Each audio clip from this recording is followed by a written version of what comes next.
Hello friends, welcome to my YouTube channel. Today we are discussing about the mesh analysis. Now, the mesh analysis is basically the combination of Kirchhoff's voltage law and the Ohm's law. So, before we discussion about the mesh analysis, first of all we see what is meant by mesh. So mesh is a loop which does not contain any inner loop, that is called as mesh. So mesh means what? It does not contain any other loop or any inner loop, that is called as mesh. So, and this mesh analysis is basically useful for the network which has large number of voltage sources, and this is applicable only for the planar network. Now we are seeing that some steps at the solving the mesh analysis problem. So the first step is identify the meshes in the circuit. How many loops in the circuit, that should be first to be identified. For example, here is one loop, second loop, third loop. So like that we have to identify. Another is label the mesh current. So we have to label the currents, for example that is I1, I2, I3, and we follow the direction, that is clockwise or anti-clockwise, and according to that we have to give the signs like negative and positive signs. After that, by giving the label to the mesh currents, we write the loop equation for each loop in the circuit by applying the Kirchhoff's voltage law. Means by applying the Kirchhoff's voltage law, we have to write the loop equation, and then we solve the Kirchhoff's voltage law equation to find out the loop current. So in previous lectures, we already learned about the Kirchhoff's voltage law and Kirchhoff's current law. So with the help of Kirchhoff's voltage law, we have to solve and form the loop equation. And there is very important thing we have to note about the mesh analysis is the mesh analysis is combination of Ohm's law and Kirchhoff's voltage law, and it is applicable for planar network. So what is meant by planar network? So this circuit is called as planar network. The circuit is said to be planar if it can be drawn on a plane surface without crossovers. So crossovers means what? This is also called as a planar circuit. There is no crossover. So crossover means what? Like this, these are the crossovers, these are again the crossover, these are the circuit crossing another branch and going over the other branch. This is called as a crossover. So this is a non-planar circuit. So mesh analysis is not applicable to non-planar circuit. This is applicable only for the planar circuits. So now, how to solve the problem with the help of mesh analysis? Okay, so now we take this example for learning the mesh analysis. We are applying the mesh analysis, but before we applying the mesh analysis, there are some consideration. If this is the resistance and this is plus and minus, and the current going from positive side to negative side. So if we are going from positive to negative, so there should be called as fall in potential. So this considered as a negative value. If we are going from negative to positive, so this is called as rise in potential.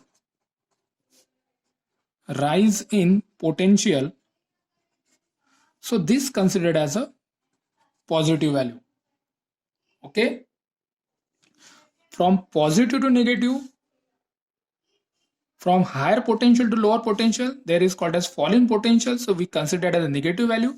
And when we are going from minus to plus or lower potential to higher potential, then this is called as a rise in potential, that is positive value.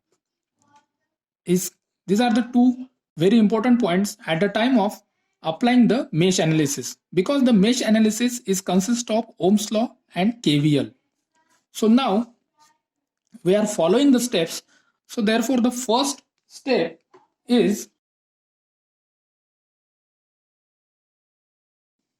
label the meshes, means how many meshes is in this loop, so or in this circuit.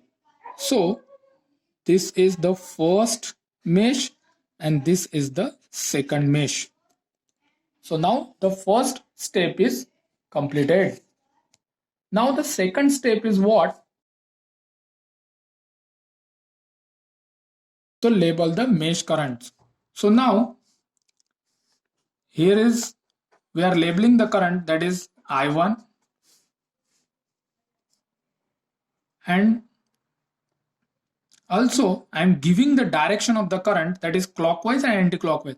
So first of all, from positive in this loop I am taking this direction, and in this loop I am taking this direction.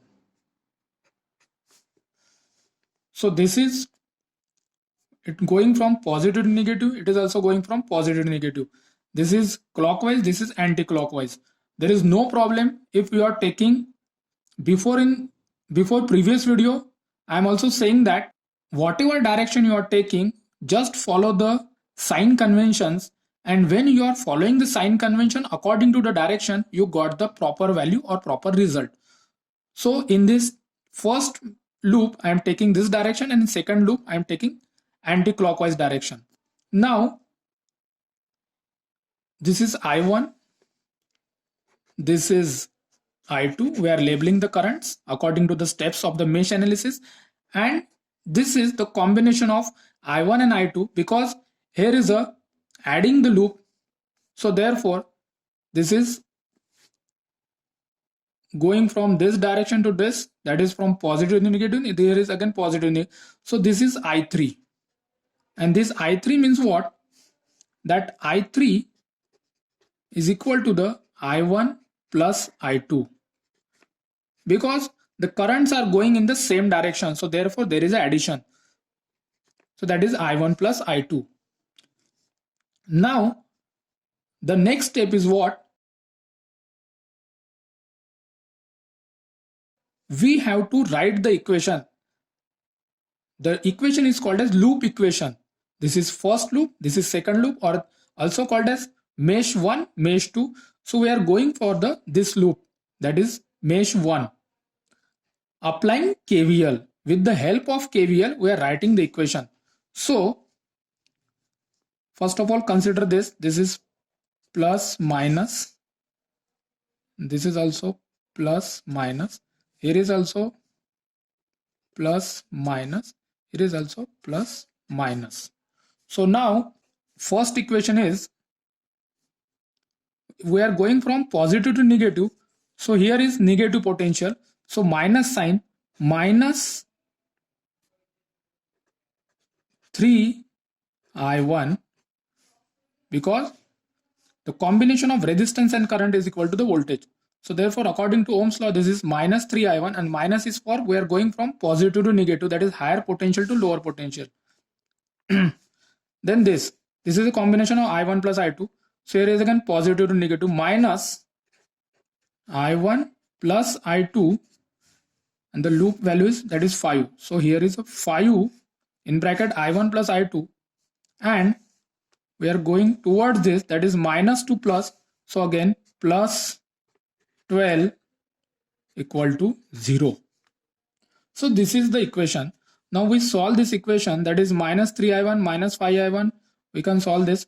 So minus 8I1 minus 5I2 equal to minus 12. So therefore minus minus cancel. So plus 8I1 plus 5I2 plus this. So therefore the equation is like this: 8I1 plus 5I2 equal to 12. So this is the first loop equation. Okay. After that, we are applying the KVL for the second mesh. Similarly, we are going from positive to negative for the second loop. that is 4i2. So minus 4i2, according to this rule, we are going from positive to negative, that is fall in potential, therefore negative sign.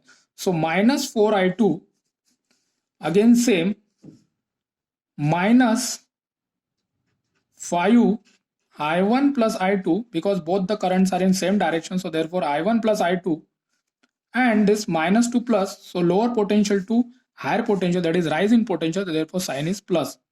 So plus 9 equal to 0. We are solving this.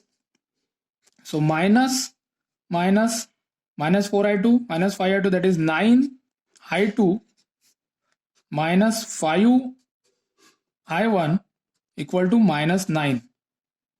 So we are rewriting this equation in simple form, that is 5i1 plus 9i2 equal to 9. So this is the second loop equation, and everyone knows that this is the first equation of loop 1, this is the second equation of loop 2, that is mesh 2, and these two equations are similar to the simultaneous equation, and with the technique of simultaneous equation we can easily find out the values of i1, i2, and when we get the values of i1 and i2, we can easily find out the values of i3, that is i1 plus i2. So in this way we can solve the complicated circuit using mesh analysis. So if you have any problem, then please write in the comment box, and if you like this video, then please like and subscribe my YouTube channel. Thank you.